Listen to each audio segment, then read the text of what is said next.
রাজধানীর বিভিন্ন গুরুত্বপূর্ণ সিগন্যাল ও ক্রসিংয়ে এআই প্রযুক্তি নির্ভর নজরদারি ব্যবস্থা চালু করার পর সড়কে শৃঙ্খলা ফিরতে শুরু করেছে। ফাঁকা রাস্তাতেও সিগন্যাল মানছেন বিভিন্ন যানবাহনের চালকেরা। ঢাকা মেট্রোপলিটন পুলিশের ট্রাফিক বিভাগের এ উদ্যোগের ফলে স্বস্তিতে চলাচল করতে পারছেন সাধারণ মানুষ। এআই ক্যামেরা এখন স্বয়ংক্রিয়ভাবে ট্রাফিক আইন লঙ্ঘনকারী যানবাহন শনাক্ত করে মামলা রেকর্ড করছে। এক সপ্তাহে মামলাও হয়েছে ৩ শতাধিক। এদিকে যানবাহনের সঠিক স্থানে রেজিস্ট্রেশন নম্বর প্লেট এবং RFID ট্যাগ লাগানোর নির্দেশনা দিয়েছে ডিএমপি। নতুন প্রযুক্তির মাধ্যমে সিগন্যাল না মানা, উল্টো পথে চলাচল, হেলমেট ও সিট বেল্ট ছাড়া গাড়ি চালানো সহ বিভিন্ন অপরাধ শনাক্ত করা হচ্ছে। সংশ্লিষ্টদের আশা, ডিজিটাল এই ব্যবস্থার ফলে সড়কে শৃঙ্খলা ফিরবে, ট্রাফিক ব্যবস্থাপনা আরও কার্যকর হবে এবং দুর্ঘটনাও কমবে। তবে বিশেষজ্ঞরা বলছেন, এই উদ্যোগ সফল করতে হলে অবৈধ যানবাহন নিয়ন্ত্রণ এবং BRT এর তথ্য ভান্ডার হালনাগাদ করাও জরুরি।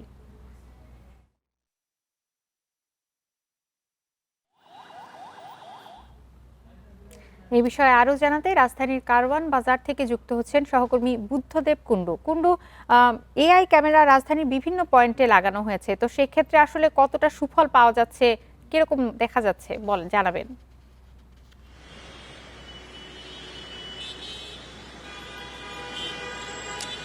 ৭ মে শুরু হয়েছে এবং রাজধানীর গুরুত্বপূর্ণ বেশ কিছু শাহবাগ, কারণ বাজার, বিজয় সরণি, মিরপুরের কয়েকটি এলাকায় আসলে ট্রাফিক পুলিশের পক্ষ থেকে যে কৃত্রিম বুদ্ধিমত্তা বা এআই সম্বলিত যে ক্যামেরা যুক্ত করা হয়েছে, সেটি কিন্তু আসলে ট্রাফিক ব্যবস্থায় কিছুটা পরিবর্তন হয়েছে বলে এখানে সংশ্লিষ্ট যারা দায়িত্বরত রয়েছেন ট্রাফিক পুলিশ তারা কিন্তু বলছেন। তবে এখনও সেটি যে খুব বেশি কার্যকর হওয়া তেমনটি কিন্তু নয়। আপনাকে একটি তথ্য জানাই যে এখানে যারা ট্রাফিক ব্যবস্থার সাথে যুক্ত আছেন তারা নিজেরাও কিন্তু জানেন না যে এখানে কোথায় এআই এর ক্যামেরাটা বসানো হয়েছে বা ডিজিটাল মামলা কোন ক্যামেরার মাধ্যমে হয়। আমি আপনাকে দেখাতে চাই যে এখানে আসলে তবে এখানে দায়িত্বপ্রাপ্ত যারা রয়েছেন তারা একটি কথা বলছেন যে বিশেষ করে মোটর বাইকের তারা যে আগে হুটহাট সিগন্যাল পড়লেও তারা যে বের হয়ে যেত টান দিয়ে অমান্য করে, সিগন্যাল অমান্য করে, সেটি অনেকটা কমেছে। আমরা যতটুকু জানতে পেরেছি শাহবাগ, হাইকোর্ট ক্রসিং, কদম ফোয়ারা, মৎস্য ভবন এবং কাকরাইল সহ আমি এখন যেখানে দাঁড়িয়ে আছি কারণ বাজারে, সেখানে কিন্তু এআই এর কৃত্রিম বুদ্ধিমত্তার যে ক্যামেরা সেটি বসানো হয়েছে।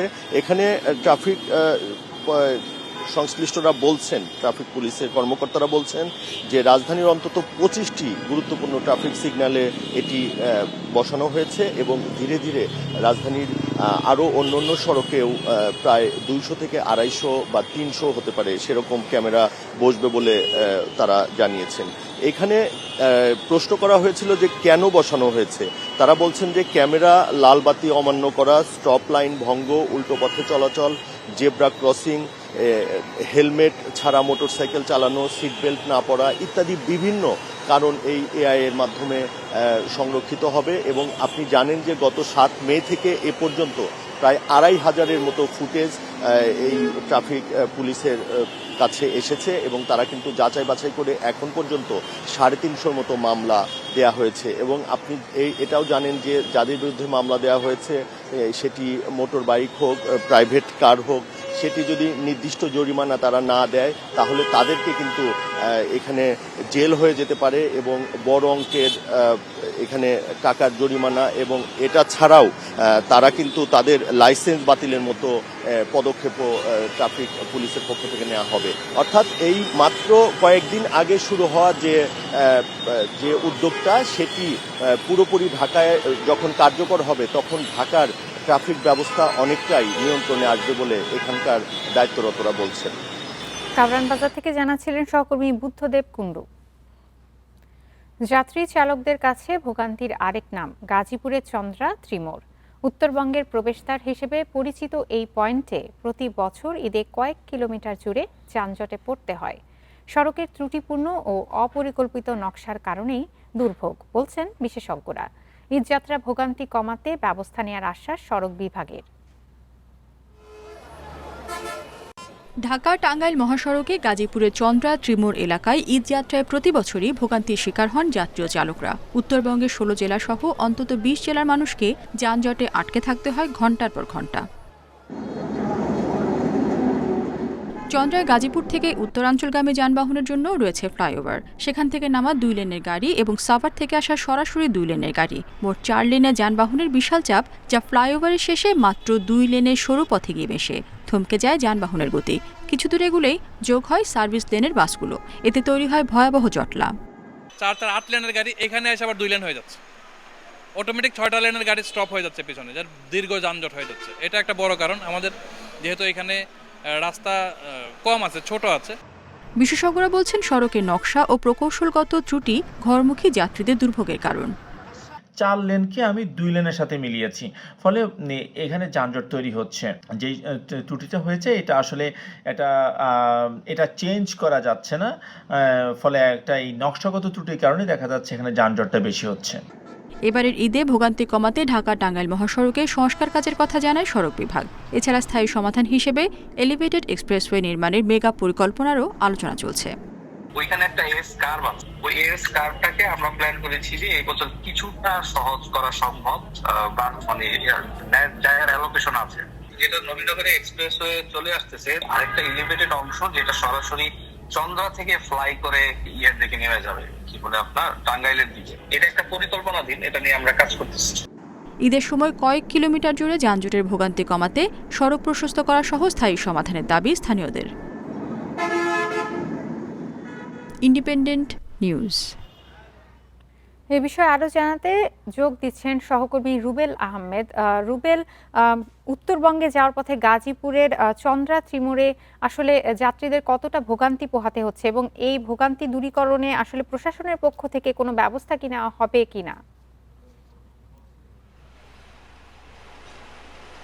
দেখুন, আমরা প্রতিবেদনটিতে যেমনটি বলছিলাম যে উত্তরবঙ্গে যাওয়ার যে অন্যতম প্রবেশপথ গাজীপুরের চন্দ্রা ত্রিমোর এলাকাতে, এখানে কিন্তু ঈদে ঘরমুখী মানুষদের ভোগান্তিতে পড়তে হয়। তো আমরা চন্দ্রা ত্রিমোর এলাকাতে পর্যবেক্ষণ করে যেটি দেখতে পেয়েছি, শুধু যে ঈদ যাত্রার সময় উত্তরবঙ্গের যাত্রীদের এখানে ভোগান্তিতে পড়তে হয় তা কিন্তু নয়, অন্যান্য যে সাধারণ ছুটি থাকে, অর্থাৎ যেমন আজ বৃহস্পতিবার, চন্দ্রাতে কিন্তু উত্তরবঙ্গের দিকে যাওয়ার জন্য মানুষের কিছুটা চাপ রয়েছে। আমরা কিন্তু আজকেও দেখতে পাচ্ছি যে চন্দ্রা ত্রিমোর এলাকাতে উত্তরবঙ্গগামী যাওয়ার যে লেনগুলো রয়েছে সেখানে কিন্তু যানবাহনের চাপ রয়েছে এবং যানবাহনগুলো যত্রতত্রভাবে যখনই যাত্রী নেওয়ার চেষ্টা করছে তখনই কিন্তু পেছনের যে যানবাহনগুলো রয়েছে উত্তরবঙ্গের দিকে ছেড়ে যাবে তারা কিন্তু আটকা পড়ে যাচ্ছে। এবং এই স্বাভাবিক দিনের এই চিত্র যখন ঈদে লাখ লাখ মানুষ যখন সড়কে নেমে আসে এবং হাজার হাজার যানবাহন যখন এই গাজীপুরের চন্দ্রা এলাকাতে ভিড় করে, তখন কিন্তু এই গাজীপুরের চন্দ্রা হয়ে যারা উত্তরবঙ্গের উদ্দেশ্যে ছেড়ে যায় তাদের কিন্তু 4 থেকে 5 ঘন্টা, কখনো কিন্তু এর চেয়ে বেশি সময় লেগে যায় এবং চন্দ্রা কেন্দ্রিকের আশপাশের এলাকাতে কিন্তু কয়েক কিলোমিটার এলাকা জুড়ে কিন্তু যানজটের সৃষ্টি হয়। তো আমরা এখানে যারা সড়ক ব্যবহারকারী রয়েছেন এবং সড়ক বিশেষজ্ঞ যারা রয়েছেন তাদের সাথে আমরা কথা বলেছি এবং আমরা সরজমিনে এসে যেটি দেখতে পেয়েছি, ঈদ যাত্রায় যতটা না যাত্রীর চাপের কারণে ভোগান্তি তৈরি হয়, তার চেয়ে কিন্তু এই চন্দ্রা এলাকাতে ভোগান্তির পেছনে দায়ী রয়েছে চন্দ্রার যে উত্তরবঙ্গগামী যাওয়ার জন্য যে সড়কগুলো রয়েছে সেখানে কিন্তু যে নকশাজনিত যে ত্রুটি রয়েছে, সড়ক বিশেষজ্ঞ যারা রয়েছেন তারা বলছেন এবং আমরাও সরজমিনে দেখতে পাচ্ছি। আপনি হয়তো ক্যামেরার মাধ্যমে দেখতে পাচ্ছেন যে যানবাহনগুলো এই মুহূর্তে আটকা পড়ে আছে, যানবাহনগুলো কিন্তু গাজীপুর হয়ে উত্তরবঙ্গে যাওয়ার জন্য ফ্লাইওভার থেকে নেমে এসেছে এবং ঠিক ফ্লাইওভার ঘেঁষে সাভার থেকে সরাসরি যে যানবাহনগুলো উত্তরবঙ্গের উদ্দেশ্যে যাবে তারাও কিন্তু ঠিক একই র্যাম্পের একই সড়ক সংযোগস্থলে এসে মিশেছে। অর্থাৎ সাভার থেকে 2 লেনের গাড়িগুলো এবং ফ্লাইওভার থেকে 2 লেনের গাড়িগুলো কিন্তু শেষ মুহূর্তে সে 2 লেন হয়ে কিন্তু উত্তরবঙ্গের উদ্দেশ্যে যাওয়ার চেষ্টা করে। যখনই 4 লেনের গাড়িগুলো 2 লেনে ধাপে ধাপে ঢোকার চেষ্টা করে তখনই কিন্তু যানবাহনের একটি জটলা তৈরি হয় এবং এই সার্ভিস লেনের এই লেন ছাড়াও এই লেনের পাশ দিয়ে কিন্তু একটি কাউন্টার থেকে যাত্রী নেওয়ার জন্য সার্ভিস লেন তৈরি করা হয়েছে। সেই সার্ভিস লেনটিও কিন্তু প্রায় 500 মিটার উত্তরবঙ্গের দিকে যাওয়ার পরে কিন্তু যে সরাসরি যে লেনটি রয়েছে, যে লেন দিয়ে এই যে দীর্ঘ যানবাহনগুলো যাচ্ছে, এই যানবাহনের সাথে কিন্তু সার্ভিস লেনের যানবাহনগুলো ডিভাইডারের শেষ প্রান্তে গিয়ে যখন মিলিত হওয়ার চেষ্টা করে সেখানেও কিন্তু আমরা একটা জটলা দেখতে পাই। তো এই বিষয়টি নিয়ে যারা ঈদে ঘরমুখী মানুষ রয়েছেন তারা কিন্তু প্রতি ঈদেই কিন্তু এখানে ভোগান্তি নিয়ে পাড়ি দিচ্ছেন, কিন্তু সড়ক সড়কের যে ডিভাইডার দিয়ে সার্ভিস লেন সরাসরি লেনের যে বিভক্তিকরণের যে বিষয়টি, এই বিভক্তিকরণের কারণে কিন্তু এই যানজট বা এই ভোগান্তি কিন্তু কয়েক অংশ কিন্তু বেড়েছে। এবং আমরা পুলিশ প্রশাসনের সাথে কথা বলেছি, তারা আমাদেরকে জানিয়েছেন মূলত সড়কের এই সার্ভিস লেন এবং সরাসরি লেনের ডিভাইডারের কারণে সড়ক অনেকটা সরু হয়ে যাওয়াতে কিন্তু এই ভোগান্তি তৈরি হচ্ছে। তো সড়ক বিভাগ বলছেন তারা এবারের ঈদযাত্রা স্বস্তিদায়ক করতে তারা ফ্লাইওভারের নিচে যে সংযোগস্থল রয়েছে সেখানে তারা স্বস্তিদায়ক করার জন্য কিছুটা উদ্যোগ নেবেন বলে সড়ক বিভাগের পক্ষ থেকে আমাদেরকে জানানো হয়েছে। গাজীপুর থেকে জানাচ্ছিলেন সহকর্মী রুবেল আহমেদ। ঢাকা বিশ্ববিদ্যালয়ের কুয়েত মৈত্রী হলে দূষিত পানি পান করে অনেক শিক্ষার্থী অসুস্থ হয়ে পড়েছেন বলে অভিযোগ উঠেছে। এজন্য হলের ছাত্র সংসদ ও ঢাবি প্রশাসনকে দায়ী করে বুধবার রাতে বিক্ষোভ করেছেন ছাত্রীরা। এ সময় পানিবাহিত রোগের প্রাদুর্ভাব সহ স্বাস্থ্য সেবায় নানা অনিয়মের অভিযোগ করেন তারা। বুধবার রাতে মিছিল নিয়ে হলের বাইরে জড়ো হয় শিক্ষার্থীরা। এ সময় তারা অভিযোগ করেন 2 মাস ধরে হলের বিপুল সংখ্যক শিক্ষার্থী পানিবাহিত নানা রোগে আক্রান্ত হলেও হল প্রশাসন কোনো ব্যবস্থা নেয়নি। একই ধরনের অভিযোগ তুলেছেন হল সংসদের বিরুদ্ধে। জানান অসুস্থ হওয়ার কারণে অনেকেরই স্বাভাবিক শিক্ষা কার্যক্রম ব্যাহত হয়েছে। বিক্ষোভের সময় স্বাস্থ্য, শিক্ষা ও খাবার ইস্যুতে কি ব্যবস্থা নিয়েছে তা প্রকাশ করা, অসুস্থদের চিকিৎসার ব্যবস্থা করা এবং হলে মত প্রকাশের স্বাধীনতা সহ সব গণতান্ত্রিক অধিকার নিশ্চিতের দাবি জানান শিক্ষার্থীরা। এতগুলো মেয়ে অসুস্থ হওয়ার পরে তাদের মনে হলো ফিল্টারগুলোকে ইউভি চেম্বার লাগানো দরকার এবং মেয়েদের স্বাস্থ্যের দিকে নজর দেওয়া দরকার। অর্থাৎ প্রশাসনের দায়হীনতা, জবাবদিহিতাহীনতা এবং পরিকল্পনাহীনতার এই দায়, এই জবাব হল প্রশাসনের কাছে আমরা জবাবদিহিতা চাইবো। আমি হলের সামনে এসে প্রচন্ড পেটে ব্যথায় কাতরতা অনুভব করি এবং আমি খুবই কাঁদতে থাকি। এক শিক্ষার্থীকে ধর্ষণ ও হত্যা চেষ্টার ঘটনার প্রতিবাদে উত্তাল জাহাঙ্গীরনগর বিশ্ববিদ্যালয় ক্যাম্পাস।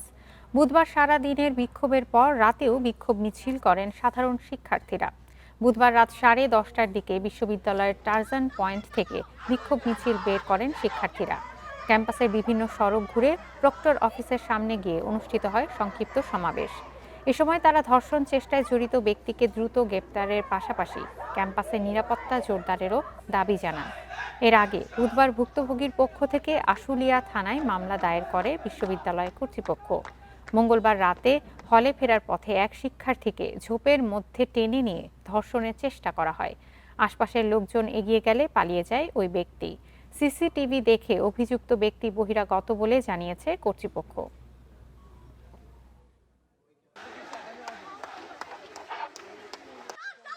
এটা আমাদের জন্য খুবই দুঃখজনক, একই সাথে লজ্জাজনক। কারণ আমরা একটা আবাসিক ইউনিভার্সিটির শিক্ষার্থী, এখানে আমরা 24 ঘন্টায় থাকি। তার মানে এখানে আমাদের নিরাপত্তার ইস্যুটা অনেক বেশি গুরুত্বপূর্ণ। কিছুদিন আগেও দেখেছি যে কেউ টনের শিকার হয়েছে, কাউকে কটূক্তি করা হয়েছে, কারো ছবি ধারণ করা হয়েছে এবং তখনও প্রশাসন কিন্তু সেটার কঠোর ব্যবস্থা নিলে আজকে এই ঘটনাটা ঘটতো না।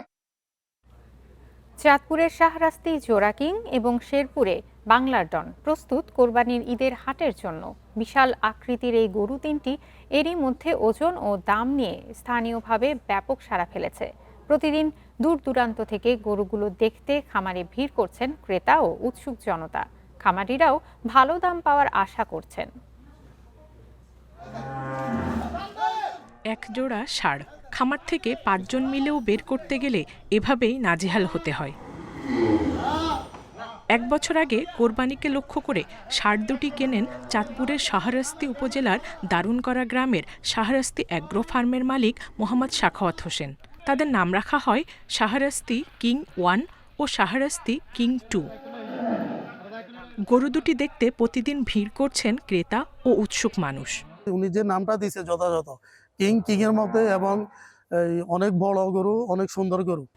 দেশীয় ও প্রাকৃতিক খাবার এবং মুক্ত পরিবেশে পরিচর্যা করে ষাঁড় দুটি মোটা তাজা করা হয়েছে। 22 ও 20 মণ ওজনের এই জোড়া ষাঁড়ের দাম হাঁকা হয়েছে 13 লাখ টাকা। এই দুইটা গরুর দাম চাচ্ছি আমি 13 লক্ষ টাকা। আপনি তো জানেন দেশের দ্রব্যমূল্য, গরু খাদ্যের দাম অনেক বেশি।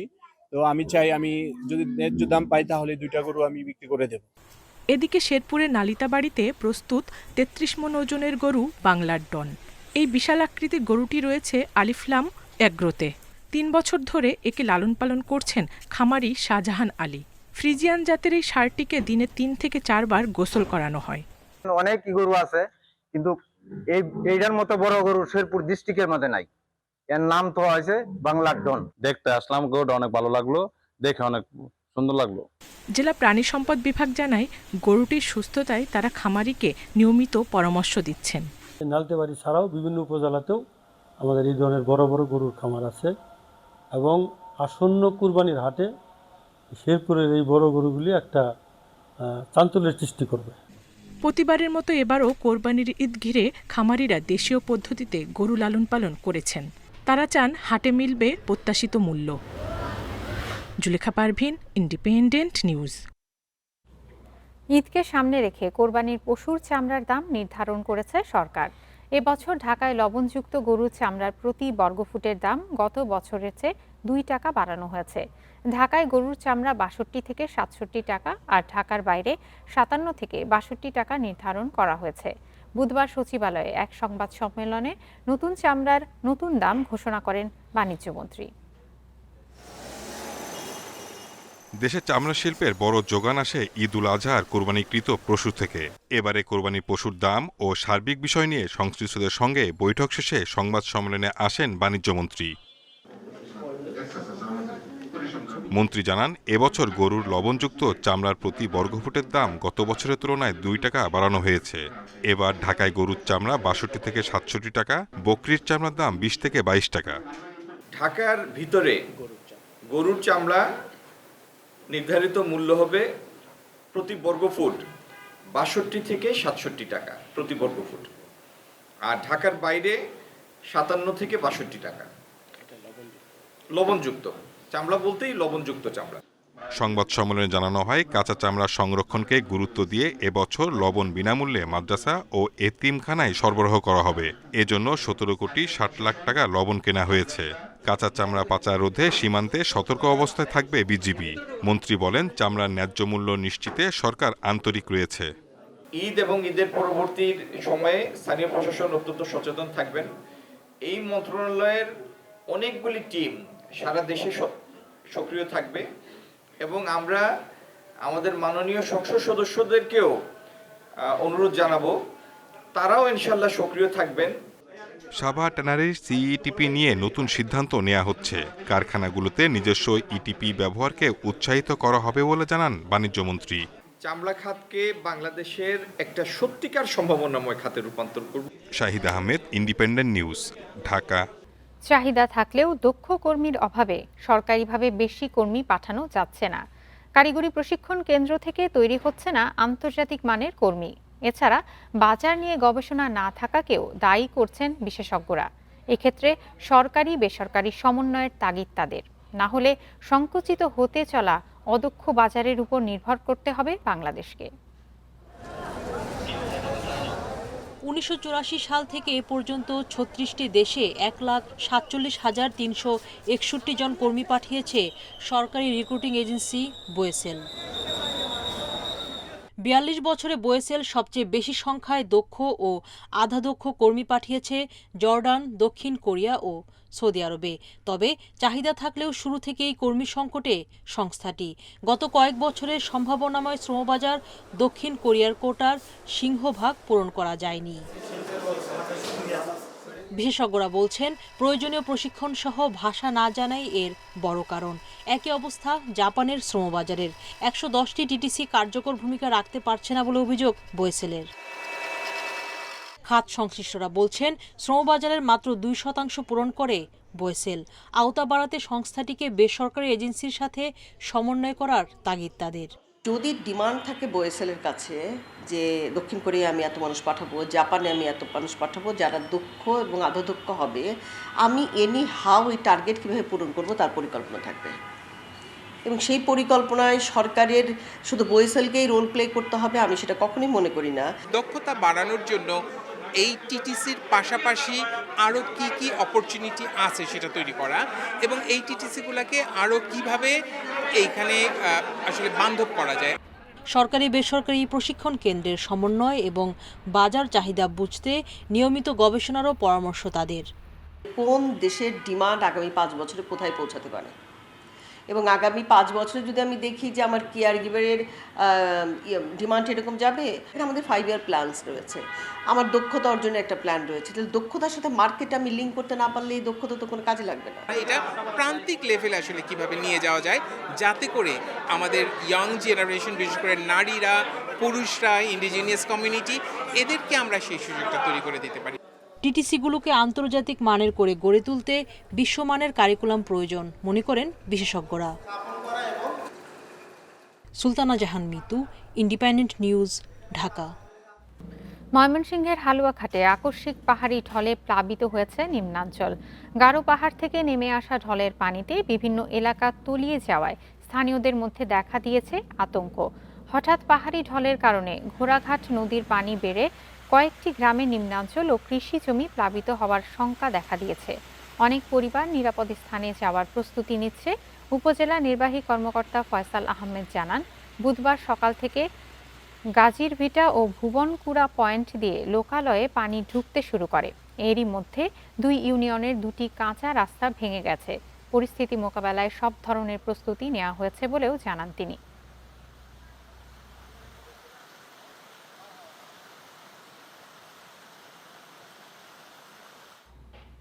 শেরপুরে পাহাড়ি ঢলে চেল্লাখালী নদীর বাঁধ ভেঙে নিম্নাঞ্চল প্লাবিত হয়েছে। এছাড়া টানা বৃষ্টি ও ঢলে বেড়েছে জেলার মহারশী, ভোগাই, সোমেশ্বরী ও চেল্লাখালী নদীর পানি। বুধবার ভারী বৃষ্টি ও পাহাড়ি ঢলে নালিতাবাড়ি, ঝিনাইগাতি ও শ্রীবর্দী উপজেলায় বিভিন্ন নদ নদীর পানি বেড়েছে। এরই মধ্যে রাতে ঢলের পানির তোড়ে গোল্লারপাড় এলাকায় বাঁধ ভেঙে নিম্নাঞ্চলে পানি ঢুকে পড়ে। স্থানীয়রা বলছেন, বৃষ্টি অব্যাহত থাকলে নদ নদীর পানি আরও বাড়তে পারে। এতে ফসলি জমির ক্ষতির শঙ্কায় স্থানীয়রা। জেলা কৃষি অফিস বলছে, শেরপুরে এ পর্যন্ত প্রায় 65% ধান কাটা হয়েছে। বৃষ্টি দীর্ঘস্থায়ী না হলে ফসলের বড় কোনো ক্ষতি হবে না বলেও মনে করছেন সংশ্লিষ্টরা।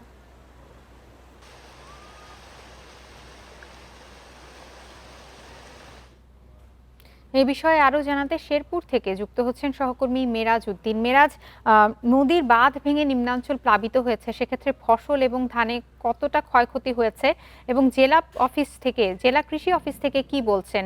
বাঁধ নির্মাণে কোনো পদক্ষেপ কি নেওয়া হয়েছে কিনা?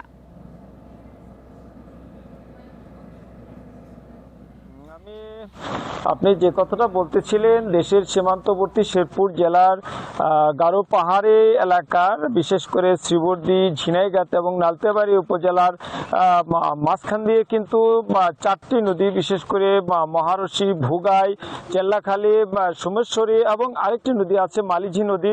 এই কটি নদী কিন্তু আসলে প্রবাহিত হয়ে আসছে। বিশেষ করে ভারত থেকে সরাসরি এই নদীগুলি প্রবাহিত হয়ে বাংলাদেশে প্রবেশ করেছে। এখানে কিন্তু আসলে প্রবল বৃষ্টি হলে বা ভারী বর্ষণ হলে কিন্তু এই এলাকায় এবং এই নদীগুলিতে পানি বৃদ্ধি পায় এবং পাহাড়ি ঢলে কিন্তু এই অঞ্চলে প্রতি বছরই কিন্তু ব্যাপক ক্ষয়ক্ষতি হয়ে থাকে। আমি আপনাকে যদি একটি বিষয় বলতে চাই, তাহলে কিন্তু আমি এই যে নদীগুলি আছে এর আগের বছরও কিন্তু ব্যাপক ক্ষয়ক্ষতি হয়েছে। তবে গতকালকে কিন্তু প্রবল বর্ষণ, সারা দিনব্যাপী প্রবল বর্ষণের কারণে এই যে মহারশী, ভোগাই এবং চেল্লাখালী সহ এই নদীগুলির পানি হঠাৎ করে বৃদ্ধি পায় এবং এক পর্যায়ে কিন্তু চেল্লাখালী নদীর পানি বিপদসীমার উপর দিয়ে প্রবাহিত হতে থাকে এবং গত রাতে কিন্তু গোল্লারপাড় এলাকায় চেল্লাখালী নদীর বাঁধ ভেঙে নিম্নাঞ্চল, বিশেষ করে কলসপা, জুগানিয়া সহ বিভিন্ন কিছু এলাকায় নিম্নাঞ্চলে আসলে পানি প্রবেশ করে। আমি একটি কথা আপনাকে জানিয়ে রাখতে চাই, আমি সকালেও কৃষি বিভাগের কর্মকর্তাদের সাথে কথা বলেছি। তারা যেটা আমাদেরকে জানিয়েছেন যে এই এলাকাটা বিশেষ করে ঝিনাইগাতি, শ্রীবর্দী, নালিতাবাড়ি যে নিম্নাঞ্চল সমূহ রয়েছে, এই এলাকার আসলে 90% আবাদি জমির ধান ইতিমধ্যে কিন্তু কেটে ফেলা হয়েছে এবং এখানকার কৃষি বিভাগের কর্মকর্তারা আমাদেরকে যেটা জানিয়েছেন যে এই এলাকার যে কৃষি ফসলের খুব একটা বেশি ক্ষতি হবে না। বিশেষ করে কলসপাড় এবং জোগানিয়ায় হয়তো বা সামান্য কিছু জায়গা রয়েছে, এই জায়গাগুলিতে কিছুটা এখন পর্যন্ত নিমজ্জিত রয়েছে। তবে গত 24 ঘন্টা কিন্তু আসলে শেরপুর জেলায় কোনো বৃষ্টিপাত না হওয়ার কারণে ইতিমধ্যে এই নদীগুলি পানি কমতে শুরু করেছে এবং কৃষি বিভাগের পক্ষ থেকে জানানো হয়েছে যে আগামী 24 ঘন্টা আর যদি কোনো বৃষ্টিপাত না হয় তাহলে শেরপুর জেলায় ফসলের তেমন কোনো ক্ষতি হবে না বলে আমাদেরকে জানিয়েছেন। শেরপুর থেকে জানাচ্ছিলেন সহকর্মী মেরাজ উদ্দিন। খালের দখলদারদের পুনর্বাসনের কোনো সুযোগ নেই বলে জানিয়েছেন ঢাকা উত্তর সিটি কর্পোরেশনের প্রশাসক শফিকুল ইসলাম। বুধবার রাজধানীর মিরপুরে সাংবাদিক কলোনি খালের অবৈধ স্থাপনা উচ্ছেদে গিয়ে তিনি এ কথা জানান। এ সময় প্রশাসক বলেন, খালে অবৈধ দখলদারদের আর ছাড় দেওয়া হবে না। স্থাপনা সরিয়ে নিতে 15 দিনের সময় বেঁধে দেওয়া হয়েছে। খালের দুই পাড়ে কি পরিমাণ অবৈধ স্থাপনা রয়েছে তা চিহ্নিত করেছে ঢাকা উত্তর সিটি কর্পোরেশন। পর্যায়ক্রমে সকল স্থাপনা উচ্ছেদ করা হবে বলেও জানান ঢাকা উত্তরের প্রশাসক। বলেন, নতুন করে সাংবাদিক কলোনি খাল পরিচ্ছন্নতার কাজ শুরু হয়েছে। খালে পানি প্রবাহ ঠিক রাখতে নানা উদ্যোগ নেওয়া হচ্ছে। চট্টগ্রামে অবৈধভাবে মজুত করা প্রায় 17,500 লিটার ডিজেল সহ 2টি ট্যাঙ্কার জব্দ করেছে কোস্টগার্ড। মঙ্গলবার রাতে এ ঘটনা ঘটলেও জানাজানি হয় বুধবার বিকেলে। কোস্টগার্ড জানায়, গোপন সংবাদের ভিত্তিতে পতেঙ্গা আউটপোস্ট একটি বিশেষ অভিযান পরিচালনা করে। এ সময় কর্ণফুলী নদীতে অবস্থানরত কুরবান আলী শাহ নামের অয়েল ট্যাঙ্কারে অবৈধভাবে মজুত করা ডিজেলের সন্ধান পাওয়া যায়। এই ট্যাঙ্কার থেকে বেআইনিভাবে সি স্টার নামে আরেকটি ট্যাঙ্কারে ডিজেল স্থানান্তর করা হচ্ছিল। উদ্ধারকৃত ডিজেলের দাম প্রায় 20 লাখ টাকা। এ সময় অবৈধ মজুত ও স্থানান্তরে জড়িত 9 জনকে আটক করা হয়।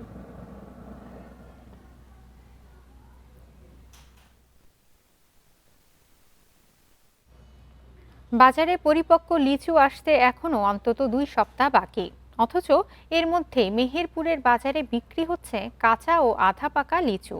নতুন ফল হিসেবে চাহিদা আর চড়া দামের আশায় বাগান মালিক ও ব্যবসায়ীরা গাছ থেকে এসব লিচু নামিয়ে আনছেন। কৃষি বিভাগ বলছে, আগাম সংগ্রহ করায় এতে যেমন স্বাদ নেই, তেমনি গুণাগুণও বজায় থাকছে না। ঝুড়ি ভর্তি থোকায় থোকায় লিচু, বেশিরভাগই কাঁচা সবুজ রঙের।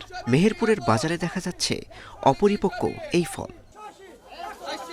বাড়তি দামের আশায় খাওয়ার উপযোগী হওয়ার আগেই গাছ থেকে নামানো হচ্ছে এসব লিচু।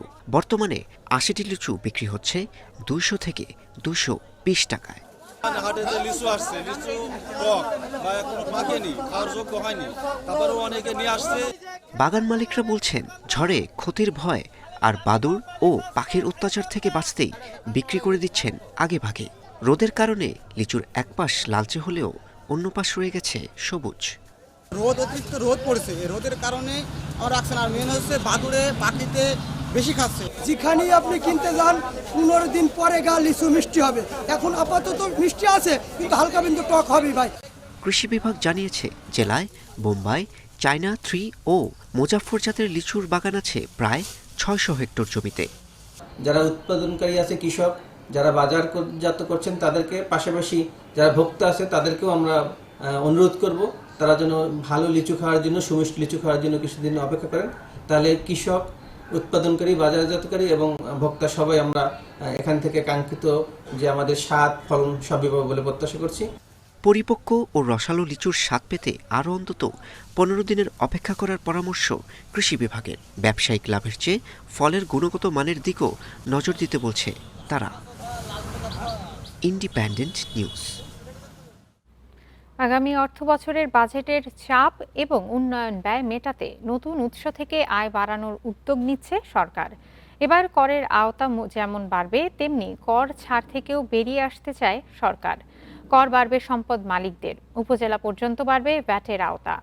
মোট রাজস্ব আদায়ের লক্ষ্য ধরা হয়েছে 6,95,000 কোটি টাকা। রাজস্ব ঘাটতি ও আন্তর্জাতিক ঋণের শর্ত মেটাতে করের আওতা ও আদায় বাড়ানো সরকারের জন্য এখন প্রধান চ্যালেঞ্জ। ঘাটতি থাকলেও আগামী বাজেটে মোট রাজস্ব আদায়ের লক্ষ্যমাত্রা বাড়িয়ে ধরা হচ্ছে 6,95,000 কোটি টাকা। এর মধ্যে শুধু এনবিআর আদায় করবে 6,04,000 কোটি টাকার রাজস্ব। সবচেয়ে বেশি আদায় হবে স্থানীয় পর্যায়ে মূসক এবং আয়কর ও ভ্রমণ কর থেকে, যা মোট লক্ষ্যের 74%। আমদানি রপ্তানি পর্যায়ে শুল্ক কর আদায় হবে 26%। সরকারি ব্যয়গুলা সরকারি উন্নয়নের কাজে যদি শতভাগ স্বচ্ছতার সহিত এবং জবাবদিহিতার সহিত যদি ব্যয় করে, তখন মানুষ আর প্রশ্ন তুলতে পারবে না যে আমরা কেন কর দিব। সরকারি উন্নয়ন ব্যয়ের ক্ষেত্রে, সরকারি সকল প্রকার ব্যয়ের ক্ষেত্রে যদি স্বচ্ছতা নিশ্চিত করা যায়, তাহলে মানুষ অবশ্যই কর দিবে। মানুষের মধ্যে কর দেওয়ার প্রবণতা অনেক বাড়বে। করের আওতা বাড়াতে এনবিআর উপজেলা পর্যায়ে ছোট ব্যবসায়ীদেরও ভ্যাটের আওতায় আনছে। এ লক্ষ্যে 20 লাখ ব্যবসা প্রতিষ্ঠানকে ভ্যাট নিবন্ধনের আওতায় আনবে এনবিআর। ছোট ব্যবসায়ীদের 500 থেকে 1000 টাকার টোকেন ভ্যাট দিতে হতে পারে। ঢাকার বাইরের কোনো একটা জেলা সদরে দোকান নিয়ে ব্যবসা করছে গত 30 বছর ধরে, কিন্তু খাতা টানতে গেলে বলে লস, আমি লসে আছি। তাহলে সে 30 বছর ধরে ওখানে ব্যবসা কিভাবে করছে? সো আমাদেরও এই প্রবণতাটা থেকে বেরিয়ে আসতে হবে যে আমি ট্যাক্স দিব না, আমি ভ্যাট দিব না। এটা এইভাবে করলে তো চলবে না। আগামী বাজেট থেকে সম্পদ কর চালুর পরিকল্পনাও নেওয়া হয়েছে। একই সঙ্গে জমি ও স্থাবর সম্পদের মূল্য নির্ধারণে দলিল মূল্যের পরিবর্তে বাজার ভিত্তিক বা মোজা মূল্য ব্যবহারেরও উদ্যোগ নিচ্ছে সরকার। করের আওতায় আসছে বাংলা টেসলা হিসেবে পরিচিত ব্যাটারি চালিত অটোরিকশা। পরিকল্পনা অনুযায়ী বছরে 5,000 টাকা অগ্রিম আয়কর দিতে হতে পারে। এছাড়া পৌরসভা, ইউনিয়ন পরিষদ এলাকায়ও এ কর নির্ধারণ করা হতে পারে। বাধ্যতামূলক হচ্ছে নিবন্ধনও। আগামী অর্থবছরের বাজেটে সিসি ভেদে মোটরসাইকেলের উপর 2,000 টাকা থেকে 10,000 টাকা অগ্রিম আয়কর আরোপ করা হতে পারে।